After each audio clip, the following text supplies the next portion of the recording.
Hello friends, good evening. আমি প্রতি চলে এসেছি তোমাদের জন্য আবার নতুন একটা ভিডিও নিয়ে। আজকে 14ই পৌষ, সোমবার, আর মনে করা হয় এই পৌষ মাসে কালী মায়ের দর্শন করা ভীষণই শুভ।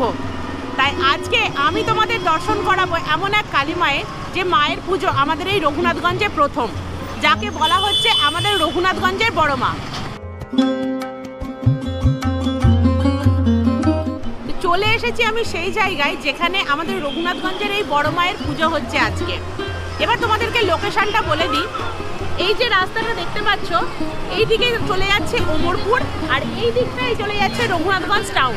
আর এই জায়গাটাকে বলা হয় বাণীপুর। এই বাণীপুরে মুন্ডা টিভিএস শোরুম যে রয়েছে, এই পাশ দিয়ে যে রাস্তাটা চলে যাচ্ছে, সেই রাস্তা ধরে একটু এগিয়ে গেলেই আমরা দেখতে পাবো বাণীপুর হাই স্কুল। আর এই যে দেখতে পাচ্ছ, এই হচ্ছে বাণীপুর হাই স্কুল। ঠিক তার সামনে এই যে ফাঁকা জায়গাটা, যেখানে বাণীপুরে দুর্গাপুজো হয়, এখানেই কিন্তু হয়েছে মায়ের প্যান্ডেল এবং এখানেই চলছে মায়ের পুজো।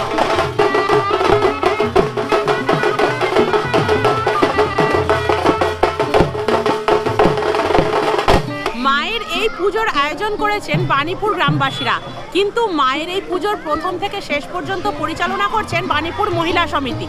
এবং এখানে এসে দেখতে পাচ্ছি যে আজকে একদম বেশ জমজমাট পরিবেশ। পুজো উপলক্ষে এখানে মেলার মতো রাস্তার ধারেও বসেছে, এখানে লাইটিং করা হয়েছে এবং দেখতে পাচ্ছ খুব সুন্দর করে এখানে মায়ের প্যান্ডেল করা হয়েছে।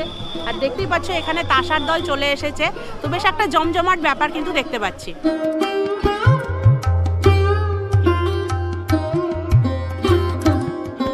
তো চলো তোমাদেরকে এবার এই পূজা মণ্ডপটা একটু ঘুরে দেখায়। এই যে দেখতে পাচ্ছ, এই পূজা মণ্ডপ করা হয়েছে মানে মায়ের যে মূল বেদি, তার সামনে এই জায়গাটাই বেশ অনেকটা জায়গা জুড়ে প্যান্ডেল করা হয়েছে। এখানে এরকম প্রচুর সিটিং অ্যারেঞ্জমেন্ট করা হয়েছে, এখানে ঝাড়বাতি দিয়ে খুব সুন্দর করে সিলিংটা সাজানো হয়েছে।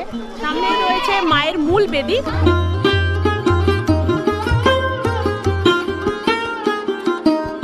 এবার বলি যে এই মাকে আমাদের রঘুনাথগঞ্জের বড় মা কেন বলা হচ্ছে, কারণ এই মাতৃ প্রতিমার উচ্চতার জন্য। আমাদের এই মা 23 ফুটের, তো বুঝতেই পারছো কি বিশাল আকৃতির এখানে মায়ের মাতৃ প্রতিমা। সেই জন্যই একে রঘুনাথগঞ্জের বড় মা বলা হচ্ছে, কারণ বড় মায়ের উচ্চতা আমরা জানি সবাই। এত বড় ঠাকুর রঘুনাথগঞ্জে কিন্তু প্রথম, এবং এই পুজোও কিন্তু প্রথমবারের জন্যই হচ্ছে।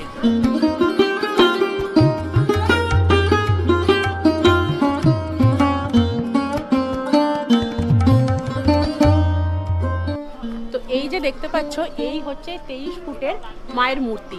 কি বিশালাকার মায়ের মূর্তি। এখানে মায়ের নিচে ভোলে মহেশ্বর শুয়ে রয়েছেন, এবং মায়ের আকৃতিটা তোমাদেরকে দেখাচ্ছি ক্যামেরাতে। এবং মায়ের সাজও কিন্তু অপরূপ হয়েছে, পুরো ডাকের সাজে এখানে সেজে রয়েছেন মা।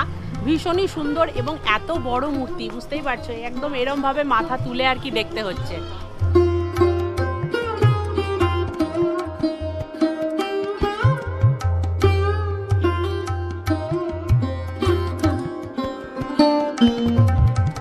চলে এসেছি একদম মায়ের বিগ্রহের কাছে, মানে তোমাদেরকে বোঝাবার জন্য যে মাতৃ প্রতিমাটা কত বড়। 23 ফুটের, বুঝতেই পারছো। অ্যাকচুয়ালি কিন্তু 23 ফুটও নয়, কাছাকাছি 24 ফুট। তো এখানে দেখো, এখান থেকেও কিন্তু মায়ের প্রতিমা পুরোটাই দেখা যাচ্ছে না, পুরোটা দেখাতে গেলে আমাকে ফ্রেম থেকে সরতেই হবে। তো মায়ের প্রতিমাটা ভালো করে দর্শন করে নাও।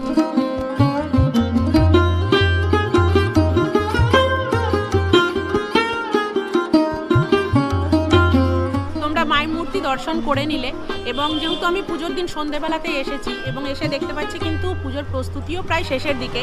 এখানে জোগাড় টোগাড় মোটামুটি করা হয়ে গিয়েছে, এবং দুপুরবেলাতেই গিয়ে গ্রামবাসীরা এবং এই মহিলা সমিতির মহিলারা গিয়ে মায়ের ঘটও ভরে নিয়ে এসেছেন। পুজো 8:30 9টা নাগাদ শুরু হবে, এবং এই মায়ের মূর্তি থাকবে কিন্তু 7 দিন। তোমাদেরকে আমি আস্তে আস্তে বলছি। তো মায়ের মূর্তি 7 দিন থাকবে, 7 দিন ধরে কিন্তু এখানে এই পুরো এলাকাটা এরকম পুজোতে জমজমাট থাকবে।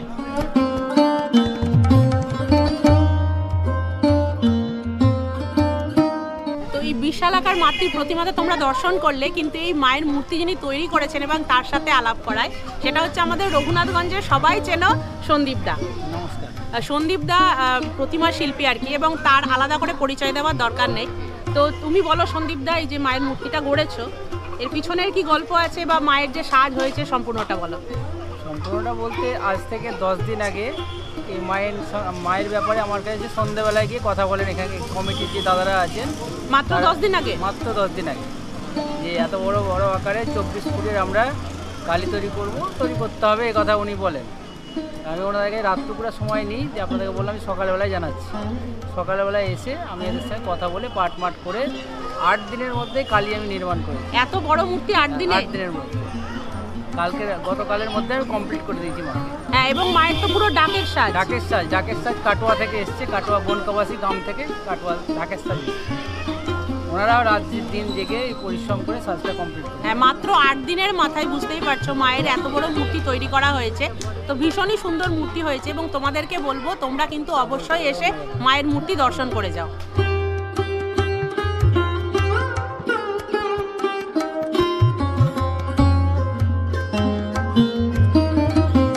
তোমরা মায়ের দর্শন করলে, প্যান্ডেলও দেখলে, এবার তোমাদেরকে মায়ের মাহাত্ম্যটা একটু বলি।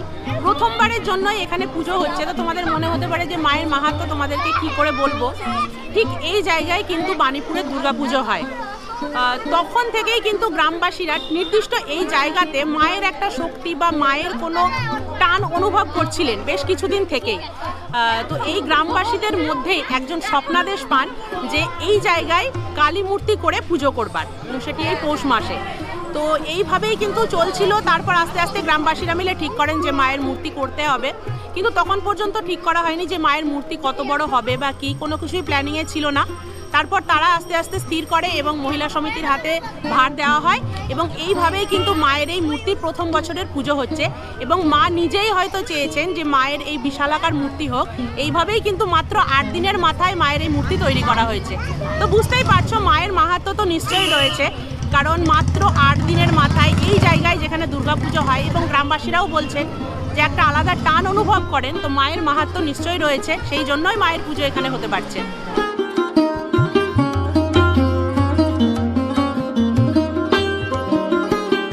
আর এখন আমি পেয়ে গেছি এই মহিলা সমিতির এক সদস্যকে।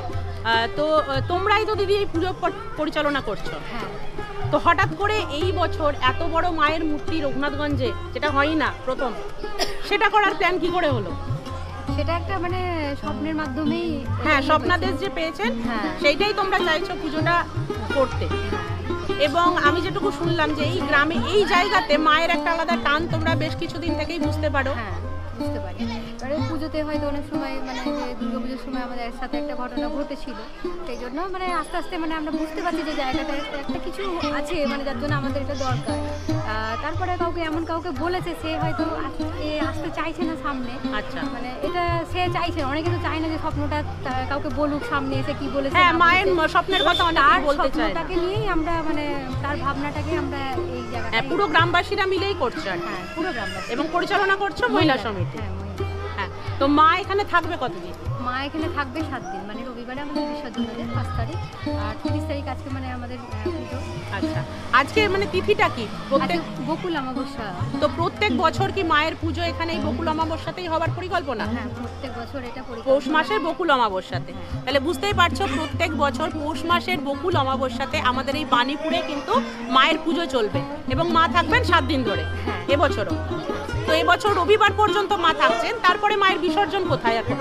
আমাদের মায়ের বিসর্জন হবে রবিবার বিকেলবেলা সদরঘাটে মায়ের বিসর্জন হবে। সুতরাং প্রসেশনও দেখবার মতোই হবে, বুঝতেই পারছো। কালকে পুজো শুরু হবে রাত্রি কটা থেকে? 9টা থেকে। সবাই দেখতে পায় পুজোটা আর কি। শীতের রাত্রি তো অনেকে হয়তো মানে দেখতে পাবে না, ওই জন্য আমরা তাড়াতাড়ি পুজোটা ব্যবস্থা করি। আচ্ছা, আর মায়ের পুজো তো আজকে হয়ে যাচ্ছে, আর এই 7 দিন যে মা এখানে থাকবে, তো আশেপাশে মেলা বসেছে ঠিক আছে, কিন্তু এমনি পুজো কমিটির তরফ থেকে এই 7 দিনের কি প্ল্যান আছে? পুজো কমিটির তরফ থেকে 7 দিন হয়তো কালকে মানে এখানে খিচুড়ি খাওয়ানোর ব্যবস্থা করা হয়েছে, পরশুদিন হয়তো বাচ্চারা কোনো রকম কোনো হয়তো প্রোগ্রাম করলো। আচ্ছা, এক এক দিন এক এক রকম হবে, মানে প্রতিযোগিতা বা নরনারায়ণ সেবা সবটারই প্ল্যান আছে। এবং এবার যেহেতু প্রথমবার, সেহেতু হয়তো একটু ভুল ত্রুটি থাকতেও পারে, বা প্রথমবারে একটু কমও হতে পারে, কিন্তু পুরো রঘুনাথগঞ্জবাসীর সহযোগিতা পেলে কিন্তু এই পুজো বিশাল পুজো হবে। একদম।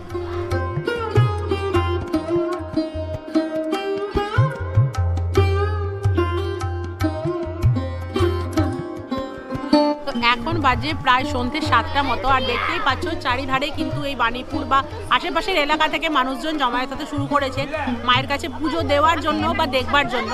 আর এখানে দেখতেই পাচ্ছ যে মায়ের পুজোর যে ভোগ জমা নেওয়া হবে, তার জন্য এখানে মোটামুটি প্রস্তুতি শুরু হয়ে গেছে। এবং যেহেতু শীতের দিন তাড়াতাড়ি পুজো শুরু হয়ে যাবে 9টার মধ্যে। তোমরা রঘুনাথগঞ্জবাসী অনেক দিন ধরেই শুনছিলে যে 23 ফুটের মা কালীর পুজো এখানে হবে। তো এই হচ্ছে মায়ের পুজো এবং মাতৃ প্রতিমাও দর্শন করালাম।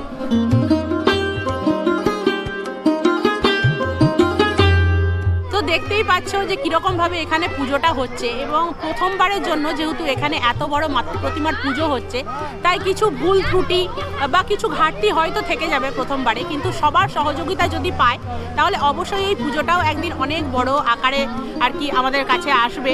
তো সবাইকে বলবো তোমরা সবাই মায়ের দর্শন করে যাও, এখানে পুজো দাও, তাহলে কিন্তু আস্তে আস্তে এই পুজোটাও অনেক বড় একটা উৎসবে পরিণত হবে আমাদের এলাকার জন্য। আমরা বড় মার দর্শন করতে বা বিভিন্ন দূর দূরান্তে যাই, কিন্তু এই রকম মায়ের দর্শন করলে যদি আমরা পুজোগুলোকে আরও বাড়িয়ে নিতে পারি তাহলে আমাদের এই এলাকায় কিন্তু একটা বেশ উৎসবের পরিবেশ তৈরি হয়। আর এখন এখানে মায়ের যে বিশাল বড় মাতৃ প্রতিমা দেখতে পেলে তোমরা, সেখানে মালা পরানো হবে, তো সেটাও কিন্তু দেখবার মতো দৃশ্য। তো চলো এখন মায়ের গলায় মালা পরানো হচ্ছে সেটা দেখি।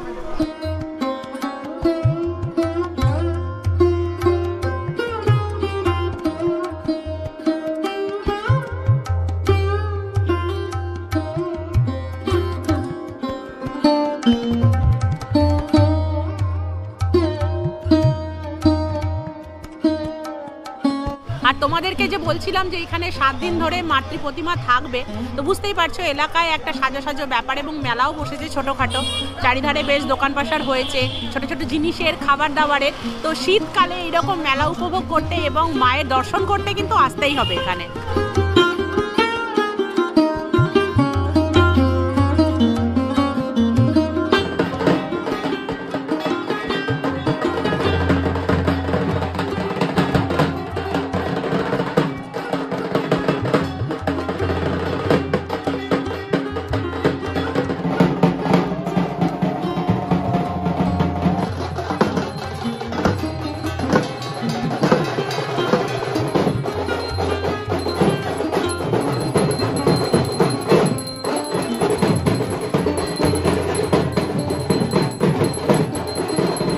এই ছিল বাণীপুরের 23 ফুটের কালী মায়ের মূর্তি।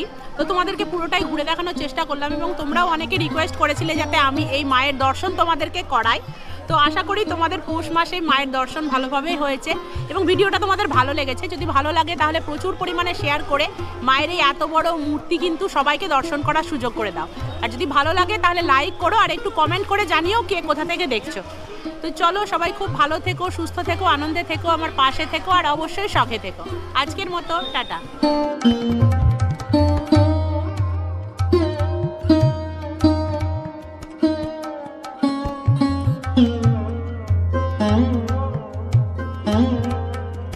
Mm-hmm.